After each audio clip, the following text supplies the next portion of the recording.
بسم الله الرحمن الرحيم الحمد لله رب العالمين وصلى الله وسلم وبارك على عبدك ورسولك محمد خاتم النبيين إمام المرسلين وعلى آله وصحبه وسلم تسليما مزيدا ثم أما بعد إخوة الكرام السلام عليكم ورحمة الله وبركاته. وقد ورد البخاري في أدب المفرد عن أنس رضي الله عنه قال أتى النبي صلى الله عليه وسلم رجل فقال يا رسول الله أي الدعاء أفضل. Un jour un homme vient voir le prophète alayhi salatu wassalam et il lui pose la question, il lui dit: ô envoyé d'Allah, ô prophète d'Allah, quelle est la meilleure des invocations? Quelle est la meilleure des invocations? Qala salillah al-afwa wal-afiyah fi dunya wal-akhirah.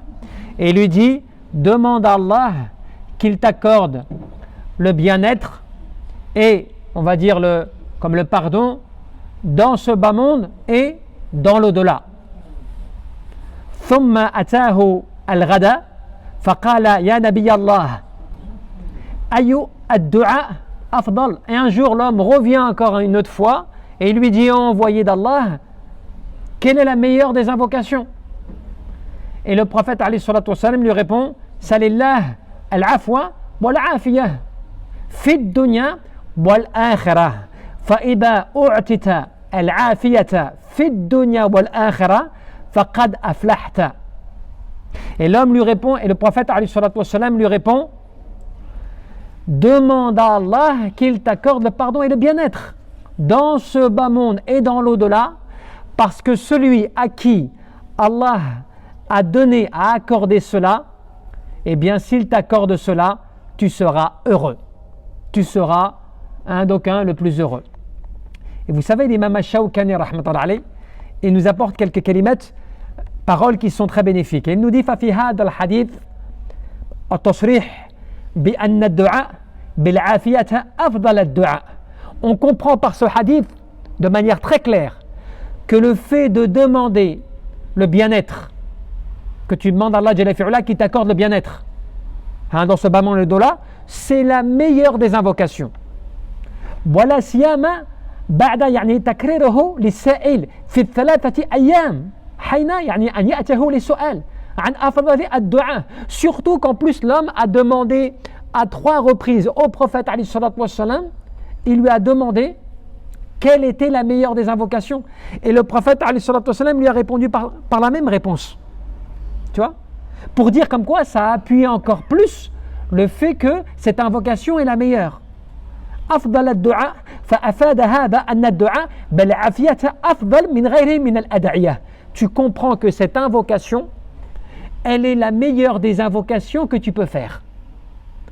Quelle que soit l'invocation que tu peux faire dans ta journée, la meilleure que tu puisses considérer de tes invocations, même si bien sûr il y a des invocations qui sont bonnes à faire, qui sont importantes à faire, qu'il faut que tu fasses, mais celle qu'on va dire qui est au summum de l'invocation, c'est le fait que tu demandes le bien-être et le pardon dans ce bas monde et dans l'au-delà. Parce que lorsque tu obtiens cela, tu obtiens tout. T'es bien. Cela veut dire encore que يعني مع ما قدمناهم من استماله على يعني جلب كل نفع ودفع كل ضر. Pourquoi? Parce que lorsque tu demandes le bien-être dans ce bas monde et dans l'au-delà, qu'est-ce que tu es en train de demander? Tu es en train de demander à Allah Jalla fi'ula qui t'accorde ce qui est le plus bénéfique pour toi et qu'il te protège de ce qui peut te causer du tort. Qu'est-ce qui peut être nuisible à la personne dans sa vie et dans sa journée, si ce n'est le fait qu'il ne sait pas ce qui peut lui arriver? Tu te lèves le matin, tu ne sais pas ce qui peut t'arriver dans la journée. On voit nos frères au Maroc, on voit ce qui s'est passé, ce qui se passe actuellement en Libye et ailleurs. On voit des catastrophes, les gens n'imaginaient pas cela peut-être le matin, avant que ça arrive. Peut-être le soir, avant que ça arrive dans la nuit, et ainsi de suite. Cela par le fait que Allah Jalla fi'ula peut décréter une chose contre toi et qui peut être soit fatale, soit qui peut te causer un tort énorme. Et donc c'est comme cela que lorsque toi tu bénéficies de l'afiyah, et pourquoi cela c'est important aussi? Parce que la plupart des gens ils sont négligents. Il y a des gens qui vivent, alhamdoulilah, depuis des décennies dans le bien quand même. Ils ont fait leur vie, ils ont ce qu'ils veulent, ils ont de quoi manger, de quoi vivre, de quoi se couvrir, de quoi se protéger, marier des enfants, comme ça depuis des décennies. Il ne se rend même pas compte du bienfait qu'il lui a accordé. Il ne se rend même pas compte de l'afiyah, du bien-être dans lequel il est. Il ne se rend même pas compte, pour lui c'est normal. C'est normal. Tu vois? Alors que c'est une grâce d'Allah Jalla fi'ula que tu vois bien qu'il accorde à certains et qu'il n'accorde pas à d'autres. Tu vois bien qu'il y a certaines personnes qui sont, des fois, alhamdoulilah, dans le bien-être, dans la grâce, et d'autres qui ne sont pas dans cela, qui sont des fois dans la pauvreté, la misère. Comme cela, du jour au lendemain, ils n'ont plus rien. Tu vois? Subhanallah, l'afia wa salama. Et donc, par rapport à cela, qu'est-ce qu'on te dit? ثم في قوله تبارك وتعالى في قوله عليه الصلاة والسلام في آخر هذا الحديث فإذا أعطيت العافية في الدنيا وأعطيتها في الآخرة فقد أفلحت. Et le prophète عليه الصلاة والسلام, à la fin du hadith, surtout il dit une chose très importante. Car certes, s'il t'est accordé, c'est-à-dire d'avoir le bien-être et le bien dans ce bas monde, aussi comme dans l'au-delà, eh bien tu seras heureux. Tu vas être heureux, dans le bonheur. Tu seras joyeux. يعني دليل ظاهر واضح بأن الدعاء بالعافية يشمل يعني أمور الدنيا والآخرة. Là, tu as une preuve claire et vraiment incontestable quant au fait que le bien-être, le bien, le fait d'être dans une forme de sécurité personnelle, eh bien, c'est la meilleure des choses concernant les affaires de ce bas monde et les affaires de l'au-delà. Parce que là, on a parlé de ce bas monde. Mais le jour de la résurrection, c'est la même chose. Tu as besoin d'avoir al-afwa wa al-afiyah fi qabrik, dans ta tombe. Parce que tu ne sais pas ce qui va en être. Tu as des gens, ils ont vécu leur vie, ils sont contents, ils ont fait n'importe quoi, ils sont contents. Ils n'ont pas eu de problème particulier, on va dire. Même s'ils ont eu des problèmes, ça va, ils s'en sont sortis. Et ils se disent, ah, c'est bon, j'ai profité de la vie, moi, j'ai profité de tout ce qu'il en était. Mais il ne sait pas ce qui l'attend après dans la tombe. Il ne sait pas ce qui va se passer après dans la tombe. Donc même si tu crois que tu fais le bien maintenant, tu ne sais même pas si ton bien il est accepté. C'est cela la catastrophe. Et donc tu as besoin de demander à Allah Jalla fi'ula qui t'accorde l'afiyah dans ce bas monde par le fait d'être protégé des calamités, des choses qui pourraient te faire du tort, qui pourraient te nuire, qui pourraient être fatales, qui pourraient te détruire. Mais aussi tu as besoin qu'Allah Jalla fi'ula il t'accorde le bien et le bien-être lorsque tu seras mis dans ta tombe et lorsque tu seras ressuscité et lorsque tu devras rendre compte devant Allah subhanahu wa ta'ala. وكذلك لأنه قال هذه المقالة بعد أن قال له سل الله سل ربك العافية يعني 3 مرات. Le prophète alayhi salam, il a demandé à ce que l'homme demande à son Seigneur, demande à ton Seigneur par 3 fois, demande à Allah par 3 fois, eh bien le bien-être. C'est pour dire l'importance de la chose. Imagine bien quelqu'un qui vient te voir une fois, plus tard il revient, tu lui donnes la même réponse, et encore il revient, tu lui donnes la même réponse. Qu'est-ce que tu fais là? Tu es en train de souligner l'importance de la réponse d'une question qui est identique. Tu n'as pas changé de réponse. Tu as des gens, des fois, pour des choses pas importantes, tu viens, il te pose une question, tu lui dis un jour, tu peux. Et un autre jour, il vient te voir, tu lui dis, écoute, c'est toi qui vois. Et une autre fois, il vient te voir, tu lui dis, écoute, fais-le pas.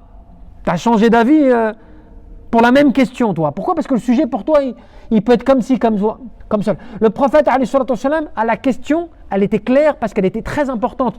Quelle est la meilleure des invocations? T'imagines? Quelle est la meilleure des invocations? Il répète par 3 fois la même chose à des moments différents. Demande à Allah Jalla fi'ula le bien-être et le bien. Demande à Allah Azza wa Jal le fait du pardon et du bien-être. Et comme cela, tu comprends quoi? Regarde bien. فَكَانَ ذَلِكَ كَالْبُنْيَانِ للعموم لعموم بركة يعني بركة هذه الدعوة بالعافية لمصالح الدنيا والآخرة. Tu comprends à travers cette invocation que tu as l'explication claire que l'ensemble de la bénédiction d'Allah Jalla fi'ula, elle se situe dans cette invocation. Parce que cette invocation, elle te permet d'améliorer ta situation mondaine et ta situation de l'au-delà. Sans cela, même si tu es riche, tu es fort, tu as tout ce que tu veux dans ce bas monde, tu n'as aucune garantie de ce qui peut t'arriver dans la journée, de ce à quoi tu peux te protéger. Encore pire par rapport à ta situation dans la tombe. Personne dans ce bas monde, personne, peut te dire « T'inquiète pas, je te garantis que ça va bien se passer pour toi ». S'il le dit comme cela, c'est une prétention. Quoi, tu connais le ghaib, tu connais le monde de l'invisible. Tu as des gens, ils paraissent bien, ils paraissent pieux. Et peut-être dans la tombe, rien va être accepté de leur part. Rien. Parce qu'ils ont fait cela avec orgueil, ostentation, pas d'ikhlas, rien. On a billah min dalik. Juste pour mata'ad dunya, juste pour les bienfaits de ce bas monde éphémère. Tu vois, tu sais pas, cela tu ne le sais pas. Quelqu'un il te dit une chose, soit tu peux y croire. Peut-être que dans son cœur, il n'y croit même pas lui. D'accord? Donc, tu comprends à cela. Et regarde bien. ورواه الطبراني في المعجم الكبير. Dans une autre version du hadith, le prophète عليه الصلاة والسلام a dit ما من دعوة أحب إلى الله أن يدعو بها عبد من أن يقول اللهم إني أسألك المعافاة قال العافية في الدنيا والآخرة. Dans une autre version, le prophète عليه الصلاة والسلام, regardez bien ce qu'il dit.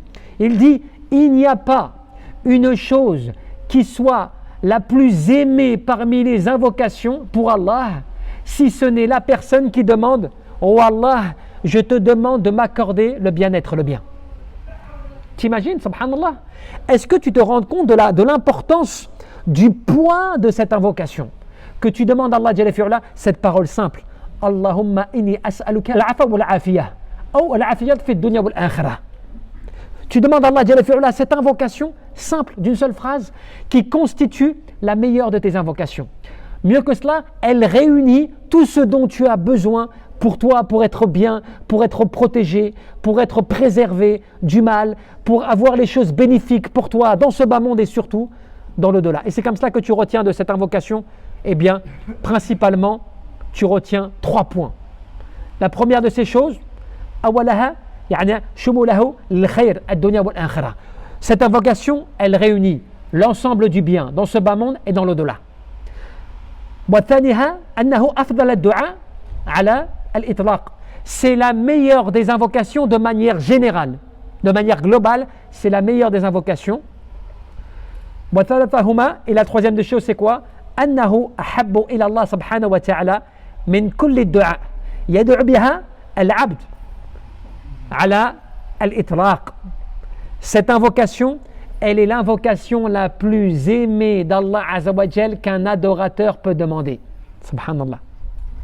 Donc vraiment, ibadallah, on voit que le prophète alayhi salatu wassalam nous a accordé ce qui était le meilleur pour nous. Il nous a appris ce qui était le meilleur pour nous. Il nous a montré la meilleure des voies à prendre et la meilleure des choses à faire et à dire pour obtenir le bien dans ce bas monde et le bien-être, ainsi que dans l'au-delà. Et surtout, ibadallah, quand tu vois qu'aujourd'hui, tu vois, la situation, elle est comme cela maintenant. C'est-à-dire, tu vis dans l'imprévu. Tu vis dans l'imprévu. Fais un bilan un peu de tes années passées. Là, fais un bilan sur les 5 années passées, là maintenant. Entre le Covid, entre les tremblements, entre les épidémies, entre les guerres, entre ceci. Tu vas où comme cela, tu vois? Quelle garantie crois-tu que tu obtiens là comme cela aujourd'hui, tu vois? Tu ne sais pas ce qu'il en est demain, tu vois? Tu ne sais pas ce qu'il en est demain. Donc d'où l'importance que l'adorateur d'Allah Jalla fi'ula, avec ses signes, eh bien, il se rappelle, tu vois? Il invoque Allah Jalla fi'ula et il revienne aux bases pour qu'il puisse refaire vivre ce qu'il a oublié ou bien ce qu'il a négligé, afin qu'il ne perde pas de vue la priorité de ce pourquoi il a été créé, afin qu'aussi il n'ait pas de regret, de ce qui s'est passé. Wallahu a'lam. Wa tabaraka wa ta'ala an yarzuqana al-ikhlas fil qulub wal amal wan niyyah.